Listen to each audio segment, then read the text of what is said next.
All right. There you go. Charge. Welcome back. We're going to take up Chapter 12. This is meeting 31 for Ender's Game, and it's entitled Bonzo. If you recall that Bonzo does not like Ender. Of course, Ender doesn't like Bonzo either. So, but Ender tried to make it work between him and Bonzo. Both of them obviously didn't like the arrangement that Graf had placed them in. And Ender tried to make it work. He even made it, to save face in front of the rest of the platoon, allowed Bonzo to present himself as a strong leader, while at the same time providing Ender some concessions, because otherwise, if there weren't any concessions, it would be a very difficult arrangement between Ender and Bonzo for the short term and long term. But then Bonzo picks up on the fact that he's being manipulated. And if you haven't picked up on the themes of this novel yet, manipulation is the number one theme here, aside from all the game playing. But manipulation is one. Everyone's manipulating another or somebody else or whatever. So if we go back to the beginning, Graf is manipulating Ender. Graf was manipulating actually the whole Wigan family, for that matter. And then it was decided that Ender would be chosen, or be the chosen one.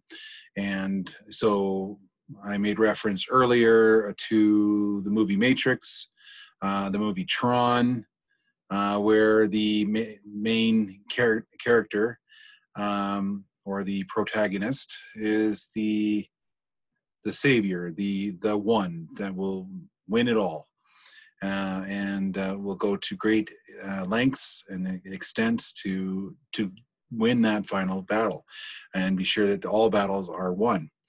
And so if you take those two movies, for example, and compare it to this novel, and even the movie version of Ender's Game, you will see a lot of comparisons. The contrasts would be how each character came about,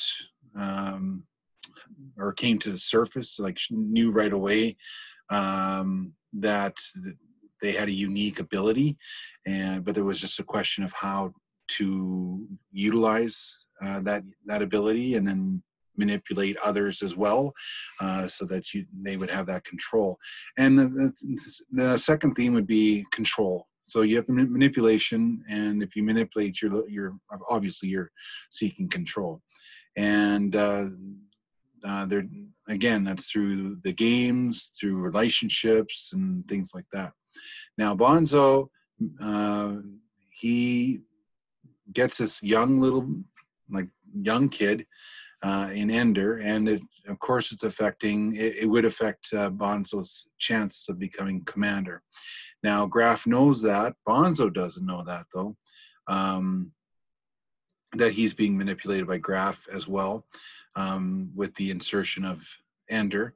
But Bonzo is smart enough to know that any changes to his plan, to move up the ladder, he's not going to stand for it. And of course, he isolates Ender within the platoon, just like Graf isolates Ender throughout the whole novel. You break him and remake him.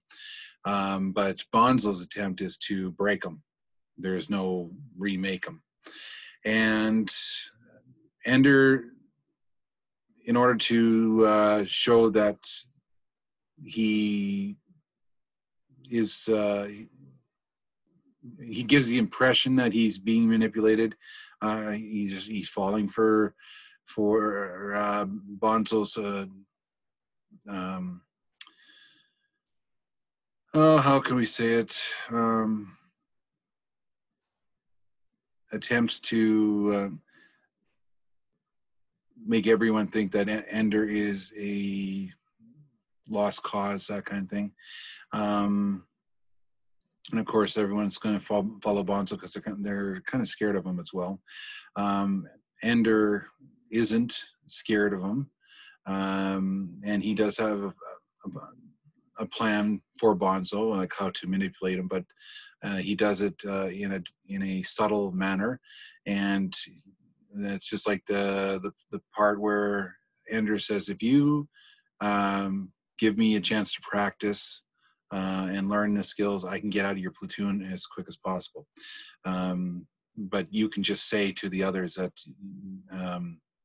you're only allowing this because because you're a good leader, and kind of make it sound like I've got extra work to do or something like that." And of course, the kids in the platoon are going, "Whoa, boy, they're really working Ender hard," or something like that. And so it works the first time, but the second time Bonzo picks up on the fact that he is being manipulated by Ender. And so right away, Graf moves him on to the next platoon. Bonzo gives him a shot in the arm, saying, "Hey, I have not forgotten what you have done or what you attempted to do to me, and you will pay for it." So foreshadowing ahead to this point, we have Bonzo again. And this is, depending on which book you have, I have this version. It's page 200, so it should be in the ballpark. We have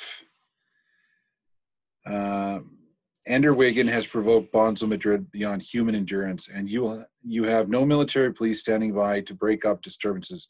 It's unconscionable. When Ender Wiggin holds our fleets in his control, when he must make decisions that brings the victory or destruction, will there be military police to come save him if things get out of hand? I fail to see the connection. Obviously, but the connection is there. Ender Wiggin must believe that no matter what happens, no adult will ever, ever, ever step in to help him in any way. He must believe to the core of his soul that he can only do what he and the other children work out for themselves. If he does not believe that, then he will never reach the peak of his abilities. He will also not reach the peak of his abilities if he's dead or permanently crippled. He won't be. Why don't you simply graduate Bonzo? He's old enough. Because Ender knows that Bonzo plans to kill him. If we transfer Bonzo ahead of schedule, he'll know that we've saved him. Heaven knows Bonzo isn't a good enough commander to be promoted on merit. What about the other children? Getting them to help him? We'll see what happens. This is my first, final, and only decision. God help you if you're wrong. God help us if I'm wrong. Or help us all if I'm wrong.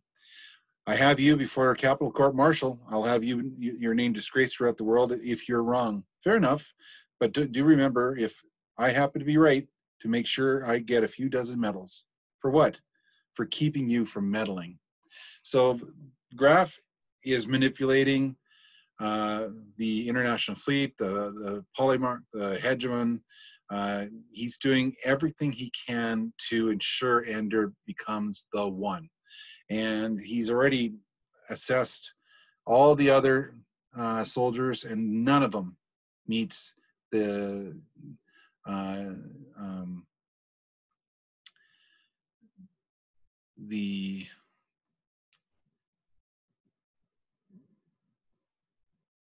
assessment, the level of success, chances of success, chances of moving up the ladder.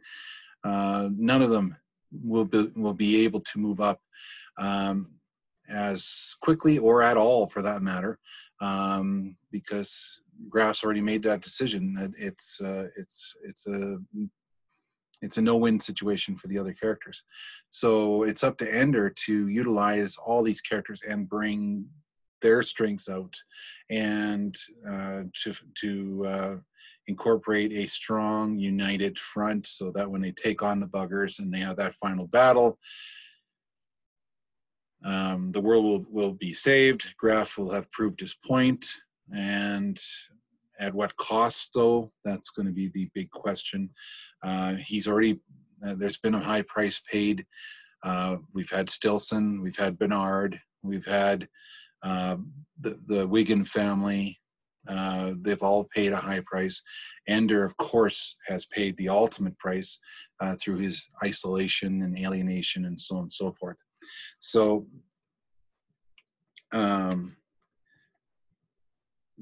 you want to pay a little more close attention to this chapter, because this is the final conflict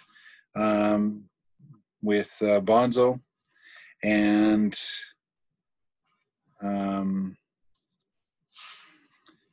so just a heads up there.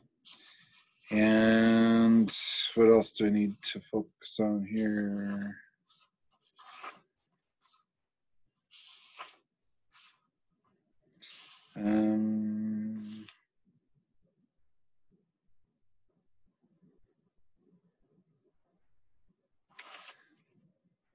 Let's see.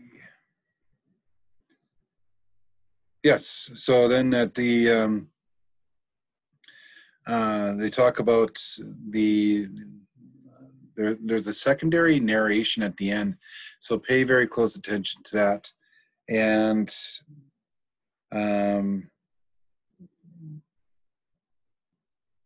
this quote here: Ender Wiggin isn't a killer. He just wins thoroughly. If anybody's going to be scared, let it be the buggers. Makes you almost feel sorry for them, knowing Ender's going to be coming after them. The only one I feel sorry for is Ender, but not sorry enough to suggest they ought to let up on him. I just got access to the material that Graf's been getting all of this time about fleet movements, that sort of thing. I used to sleep easy at night.